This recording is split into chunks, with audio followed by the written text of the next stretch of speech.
Good afternoon, Stan Knopfinger here. And this afternoon we're going to take a journey halfway around the world to the Philippine Islands. I don't know if you remember or not, but a year ago at this time I was enjoying the beautiful, beautiful country of the Philippines, all of its amenities, and also some excitement that I had not counted on in my journey. It was truly an adventure. We'll get to that in a little bit, but first a little bit about the island and its people. Join me for Stan and the Volcano.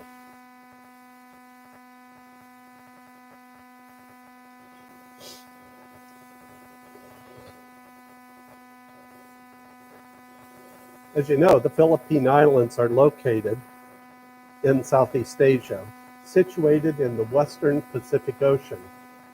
The country consists of about 7,651 islands with beautiful, beautiful mountains,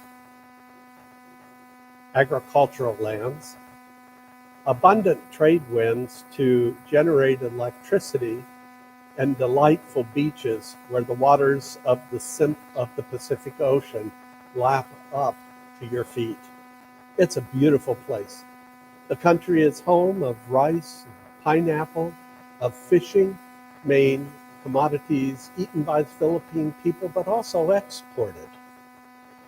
But I have to tell you, one of the treats of being in the Philippines is the tasty food. You know, beef tapas, beef empanadas, pancit, ramen noodles, and of course, coffee. Oh, no, not the Nescafe coffee that you see with the zero with an X, which happens to be the staple coffee of the people themselves, but rather the coffee that is grown on the incredibly rich mountainsides of the Philippines. My friends met me at the airport in Manila, and soon we went into the city of Manila for a day of rest and relaxation before going on in our trip. You know, it's a city where if you're just a tourist, you can see everything you would see in any city in the world. But if you walk very far off the beaten trail, you see the true city. It's a nation and a city that is struggling with wealth and extreme poverty. It is the second largest city in the region with 1.78 million people. That's about 42,800 people per square kilometer. It is the most densely populated city in the Philippines, including the suburban areas that lie right around Manila. There is a population of 13.9 million people. It's quickly becoming one of Asia's megacities. The air pollution in Manila is 70% more than what is recommended as a safe level. And the poverty it affects, especially the children, where there are 3.4 million children who are stunted, with about 300,000 of them being underweight and all under the age of 5. It struggles with extremism, drugs, labor, migration, all kinds of problems. One of the things that happens, including with the United States and countries around the world, is there's actually a brain drain of the people, where Filipinos that are highly educated and skilled actually travel to countries around the world to live and work as J-1 visa employees and traveling back and forth to their countries. Most of them come, for example, to the United States. They live here and send most of their monies home. I confess that it's difficult to see the struggles that they are having, which includes classism, guns, and exceptional people. The exceptional people are not easily seen in the streets of the Philippines. They are virtually a hidden people, and they are not there, especially for tourists to see. Tremendous environmental health challenges because of the density of population, the dependency on fossil fuels for transportation, and mass transportation that is inadequate to move the people of these very large megacities around. From Manila, we moved to Batangas Harbor and off to the beach of Puerto Galera on Mindonoro Island.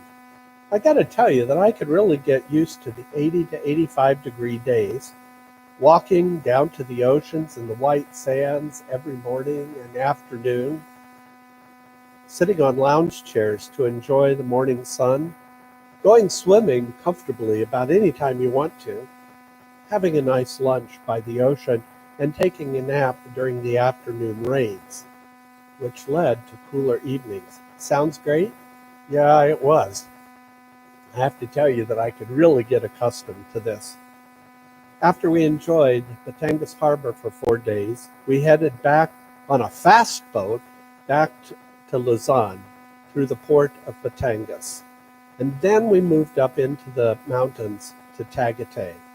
There it was cooler, about 70 degrees instead of the 85 down by the ocean, and much drier.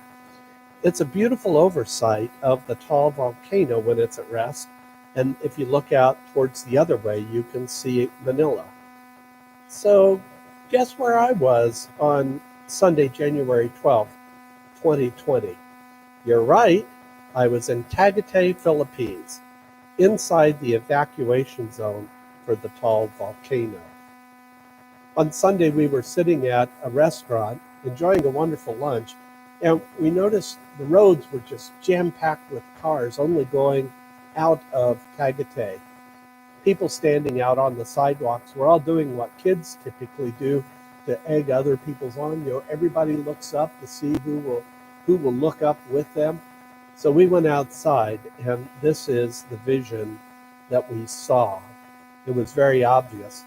The tall volcano had erupted, spewing up a cloud of steam, molten, hot, glowing volcanic ash and rock.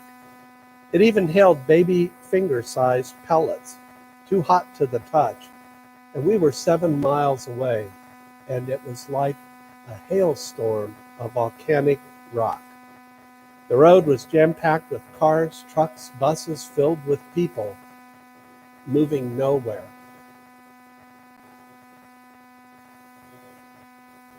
Excuse me. Moving nowhere. There you can see Tagaytay in the upper left-hand side, perhaps, of that map, looking down at the tall volcano.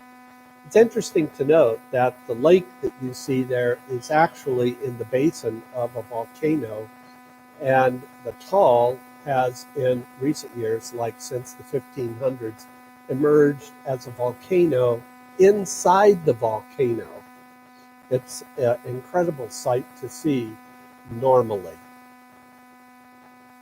So here it was during the night of the 12th, about 1:30 in the morning. You see the condos in the upper right-hand corner. We were on the 19th floor of 21 floors. And they begin to sway, they begin to shake. Evacuations from the building occurred 3 different times that night, with 2 different earthquakes registering 3.0 or higher on the Richter scale, followed by 24 different aftershocks. By morning, the ground was covered with ash and the streets were virtually empty. No more problem leaving Tagaytay. They had already gone. Tens of thousands of residents from every community we had visited on Luzon Island were affected, and they were evacuated to IDP camps sponsored by the Filipino government. That day, after the volcano, we finally were able to get a car, and we made our way to Manila for the duration of the vacation.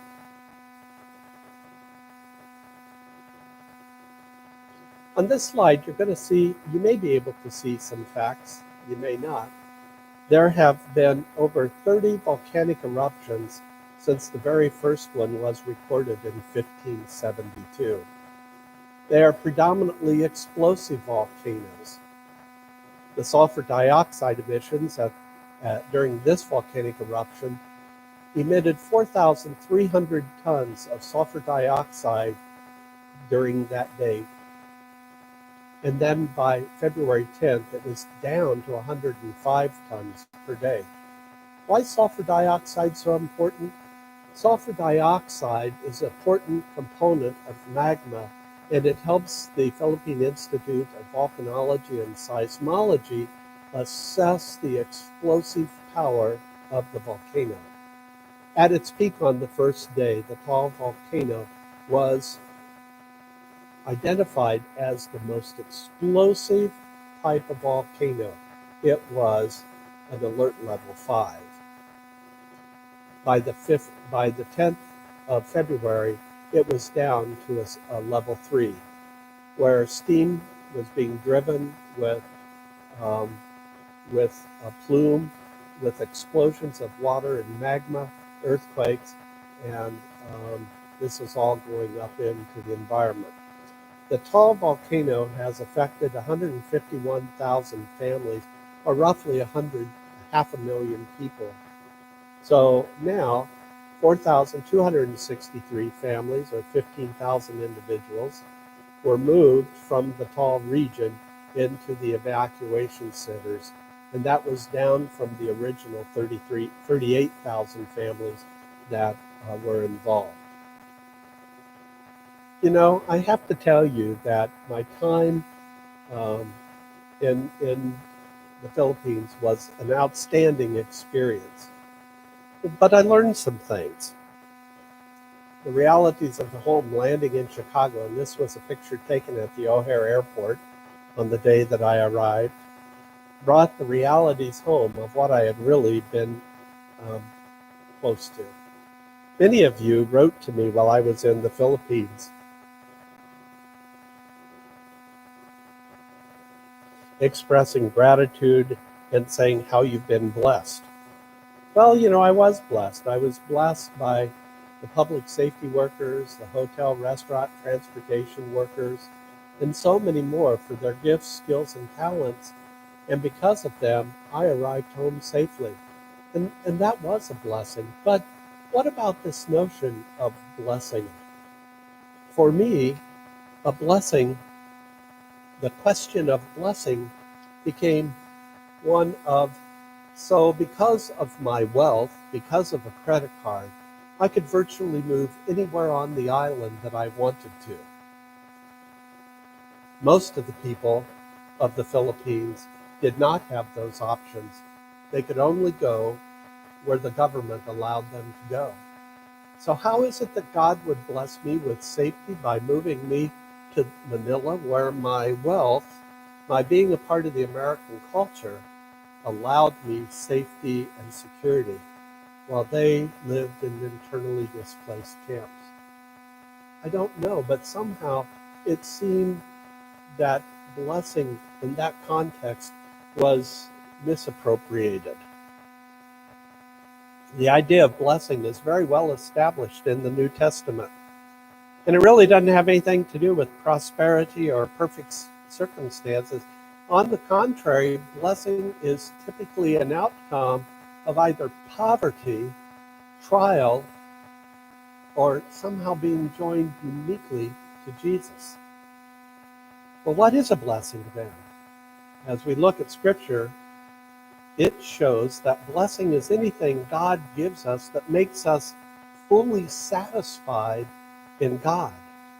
Anything that draws us closer to Jesus.